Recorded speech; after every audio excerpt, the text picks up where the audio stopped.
আসসালামু আলাইকুম my dear sweet student এবং আমার প্রিয় অভিভাবক। আজ থেকে কোনো টাইলস মিস্ত্রির প্রয়োজন পড়বে না। এই ছোট্ট একটা নিয়মে আপনি আপনার ঘরের মেঝেতে কয়টি টাইলস বসাবেন, কয়টি কার্পেট বসাবেন, এটা আপনি পেয়ে যাবেন। জাস্ট 2 মিনিটস একটু মনোযোগ দেবেন, আমি আপনাকে বুঝাই দিব। একটু খেয়াল করেন, আমাদের অঙ্কে দেয়া আছে কি একটি আয়তাকার মেঝে। ভালো করে খেয়াল করেন, এখানে দেয়া আছে একটি আয়তাকার মেঝে, সেই আয়তাকার মেঝের ছবি দেয়া আছে।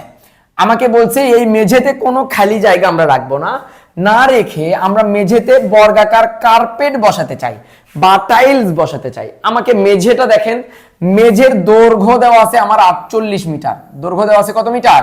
48 মিটার। মেঝের প্রস্থ দেওয়া আছে 36 মিটার। কত মিটার? 36 মিটার। আমাকে 1 নম্বর প্রশ্নে বলছে যে এই মেঝেতে বসানো যাবে, এই যে আমি যে কার্পেট গুলো বসালাম বা টাইলস গুলো বসালাম, এই টাইলসের সবচেয়ে বড় বৃহত্তম যদি কার্পেট বা টাইলস বসাতে চাই, তার এক বাহুর দৈর্ঘ্য কত হবে? মনে রাখবেন, বড়, সবচেয়ে বড়, বৃহত্তম, এগুলা যদি বলে তাহলে গসাগু বের করতে হয়। কি বের করতে হয়? গসাগু। কার?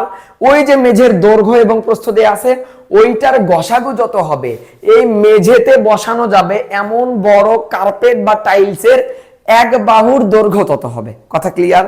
তাহলে আমরা একটু বের করব। খেয়াল করেন, আমাদেরকে যদি বলে আমরা একটু বের করতে চাই 1 নাম্বার, তাহলে আমি লিখবো কি 48 ও 36 এর গসাগু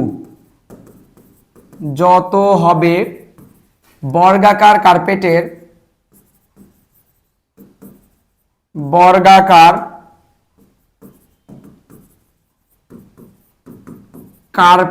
হ্যাঁ, বর্গাকার কার্পেটের, এটা কার্পেটটা কিন্তু বর্গাকার হবে, তাহলে বর্গাকার কার্পেটের বৃহত্তমটির এক বাহুর দৈর্ঘ্য তত হবে। আমরা কিন্তু বলে ফেললাম দৈর্ঘ্য আমি কিভাবে বের করব। আমি যদি মেঝের দৈর্ঘ্য এবং প্রস্থ বের করি, তাহলে আমি ওই কার্পেটের দৈর্ঘ্য পেয়ে যাব বা আমি টাইলসের দৈর্ঘ্য পেয়ে যাব, আমি যে টাইলসটা মেঝেতে বসাবো। আচ্ছা, আমি যদি গসাগুটা বের করি, তাহলে এখানে 48 আর 36 2 দিয়ে তো নিঃশেষে বিভাজ্য করা যায়। 2 দিয়ে গেলে তাহলে এখানে 24, এখানে আমাদের আসবে কত? 18। আবার যদি 2 দিয়ে আমি দেই তাহলে আসবে 12, আসবে হচ্ছে 9। কত আসবে? 9। আবার যদি দেই, এবার কিন্তু 2 দিয়ে 12 কে যায় কিন্তু 9 কে যায় না, তাহলে 3 দিয়ে দিলে তাহলে আমাদের আসবে 3 4 12, 3 3 কে 9। আর কি যায়? আর যায় না। তাহলে আমরা কি লিখতে পারি? তাহলে আমরা লিখতে পারি অতএব গসাগু সমান এই যে যেগুলা দিয়ে আমি নিঃশেষে বিভাজ্য করেছি আমি সেগুলা নিব। তাহলে 2 গুণ 2 গুণ 3, তাহলে 2 দুগুণে 4, 3 4 কত হয়? 12। তার মানে আমি যে কার্পেটটা বসাবো সেই বড় কার্পেট বা বড় টাইলসের এক বাহুর দৈর্ঘ্য হচ্ছে 12 মিটার। কারণ কি এইখানে আমাদের কিন্তু দৈর্ঘ্য এবং প্রস্থ মিটারে দেওয়া আছে। তার মানে আমি বলবো অতএব বর্গাকার কার্পেটের এক বাহুর দৈর্ঘ্য আমরা কত পাইলাম বলেন তো? 12 মিটার। আমরা ক নাম্বার অঙ্কটা বুঝতে পারলাম। আমাদেরকে খ নাম্বার প্রশ্নে কি বলছে? খ নাম্বার প্রশ্নে বলছে যে সম্পূর্ণ মেঝেতে, ধরেন আমি এই পুরা মেঝেতে, আমি এই যে পুরা মেঝেটা আমার দেয়া আছে, এই পুরা মেঝেতে আমি কার্পেট বসাবো বা টাইলস বসাবো, তাহলে আমার এই পুরা মেঝেতে বসাতে গেলে আমার কয়টি কার্পেট লাগবে? এটা যদি আমি পেতে চাই তাহলে আমাকে এক কাজ করতে হবে। আচ্ছা, আমি যদি প্রথমে একটা জিনিস করি, একটু খেয়াল করেন তো, ভালো করে একটু দেখেন তো। আমি যদি এই যে আমার এখানে যে মেঝেটা দেয়া আছে, এই যে পুরা মেঝে, আমি যদি পুরা মেঝের ক্ষেত্রফলটা বের করি, ধরেন এটা আমার মেঝে, এটা আমার কি? মেঝে।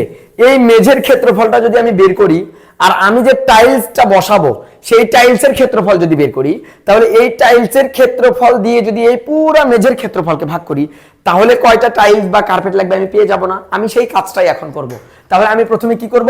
আমার এখানে ক নাম্বারে বা 1 নাম্বারে আমি যে ওই যে কার্পেটটা আমি বসাবো, আমার এখানে যে কার্পেটটা আছে, যে কার্পেটটা বসাবো সেইটার এক বাহু দৈর্ঘ্য আমি যে পাইলাম 12 মিটার, ওই 12 মিটার দিয়ে আমি কার্পেটের ক্ষেত্রফল বের করব। কারণ আমরা জানি বর্গের ক্ষেত্রফলের সূত্র হচ্ছে বাহু গুণ বাহু।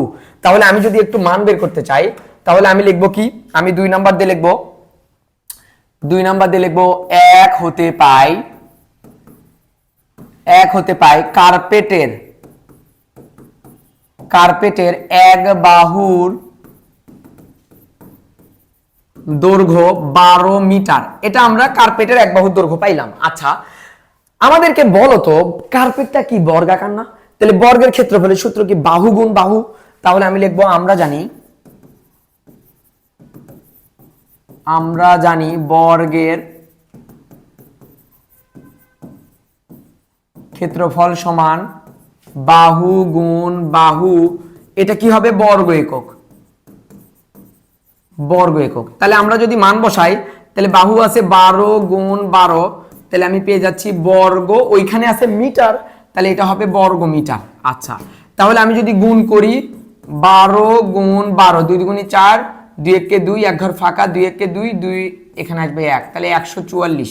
তাহলে আমি পাইলাম 144 বর্গ মিটার। এটা আমি কিন্তু পাইলাম আমি যে টাইলসটা বসাবো বা আমি যে কার্পেটটা বসাবো সেই কার্পেটের ক্ষেত্রফল পেয়ে গেলাম।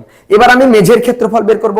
আমার এখানে একটু খেয়াল করে দেখো, আমার এখানে মেঝের দৈর্ঘ্য দেওয়া আছে হচ্ছে 48 মিটার, মেঝের প্রস্থ দেওয়া আছে 36 মিটার। তাহলে আমি ওইটা একটু লিখে নিব। আমি লিখে নিব কি বলতো, আমি লিখবো হচ্ছে মেঝের, আমি লিখবো দেওয়া আছে মেঝের দৈর্ঘ্য 48 মিটার। আচ্ছা, আমরা লিখবো মেঝের প্রস্থ দেওয়া আছে কত মিটার বলতো? 36 মিটার, তাই তো? দেখি তো একটু, আমাদের মেঝের প্রস্থ দেওয়া আছে 36 মিটার। আচ্ছা, দৈর্ঘ্য পাইলাম, প্রস্থ পাইলাম, দৈর্ঘ্য দেওয়া আছে, প্রস্থ দেওয়া আছে, তার মানে এটা আয়তাকার। আয়তের ক্ষেত্রফলের সূত্র কি? দৈর্ঘ্য গুণ প্রস্থ। তাহলে লিখবো আমরা জানি আয়তের ক্ষেত্রফল সমান দৈর্ঘ্য গুণ প্রস্থ। এটাও হবে বর্গ একক, ক্ষেত্রফলের একক হচ্ছে বর্গ একক।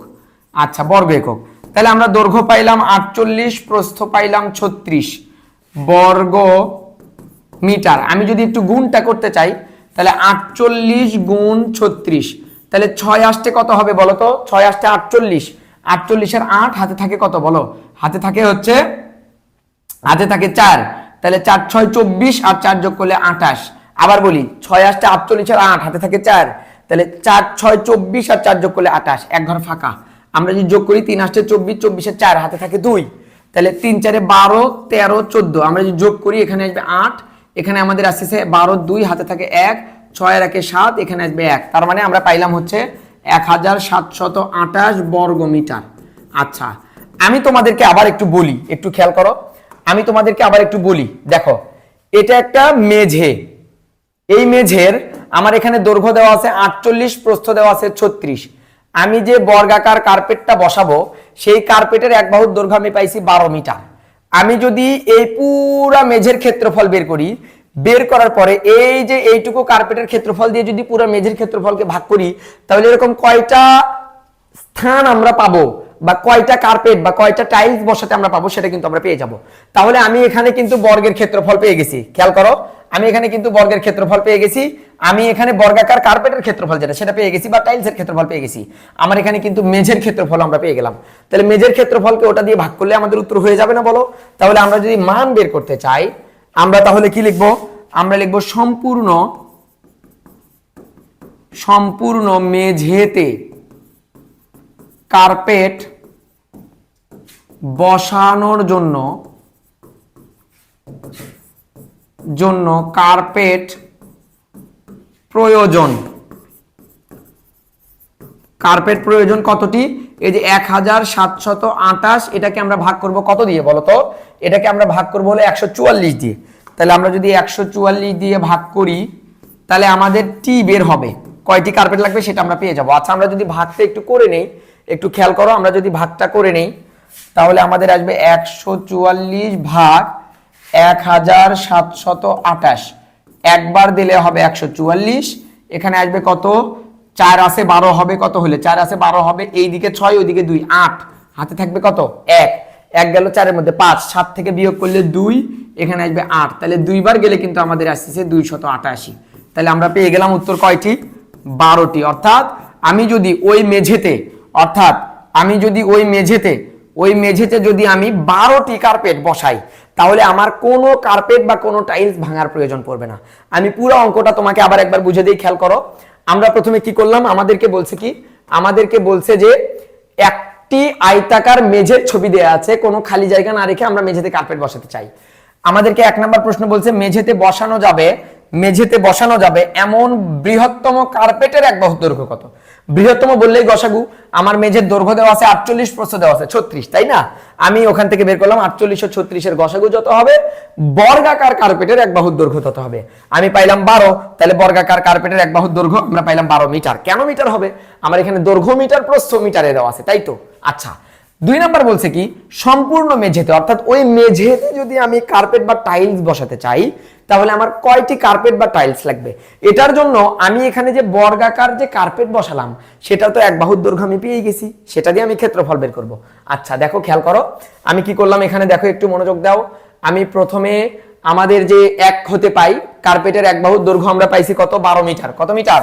12 মিটার। এখান থেকে আমরা বর্গের ক্ষেত্রফল বের করলাম, ওটা বর্গাকার ক্ষেত্রফল বের করলাম, বাহু গুণ বাহু বর্গ একক, তাহলে 12 গুণ 12 144 বর্গ মিটার। আচ্ছা, এখন এটা কিন্তু আমরা কার্পেটের ক্ষেত্রফল পাইছি, তাহলে আমাদের মেঝের ক্ষেত্রফল দরকার। তাহলে আমি লিখলাম কি, দেওয়া আছে মেঝের দৈর্ঘ্য এত, প্রস্থ এত, দৈর্ঘ্য 48, প্রস্থ 36। আমরা দেখতে পাইলাম দৈর্ঘ্যটা যেহেতু, মেঝেটা যেহেতু দৈর্ঘ্য এবং প্রস্থে দেওয়া আছে, তার মানে মেঝেটা আয়তাকার, তাহলে আয়তের ক্ষেত্রফলের সূত্র কি? আয়তের ক্ষেত্রফলের সূত্র হচ্ছে দৈর্ঘ্য গুণ প্রস্থ। আমরা পাইলাম, মান বসাইলাম, মান বসে পাইলাম 1716। আমরা যদি এই মেঝের ক্ষেত্রফলকে ওই কার্পেটের ক্ষেত্রফল দিয়ে ভাগ করি তাহলে আমাদের কয়টি টাইলস বা কার্পেট লাগবে সেটা কিন্তু আমরা পেয়ে যাচ্ছি। আমরা পাইলাম 12টি, অর্থাৎ 12টি যদি আমরা বসাই তাহলে আমাদের কোনো টাইলস বা কোনো কার্পেট ভাঙার প্রয়োজন পড়বে না।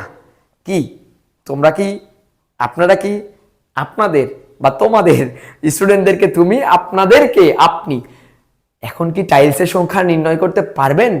আপনি মেঝের ক্ষেত্রফল বের করবেন, আপনি কার্পেটের ক্ষেত্রফল বের করবেন বা টাইলসের ক্ষেত্রফল বের করবেন, টাইলসের ক্ষেত্রফল দিয়ে মেঝের ক্ষেত্রফলকে ভাগ করবেন, অঙ্ক হয়ে যাবে। আজকে এই পর্যন্ত, দেখা হচ্ছে পরবর্তী কোনো ভিডিওতে। আমাদের এই ক্লাসটি কেমন লাগলো অবশ্যই কমেন্টে জানাবেন। আসসালামু আলাইকুম।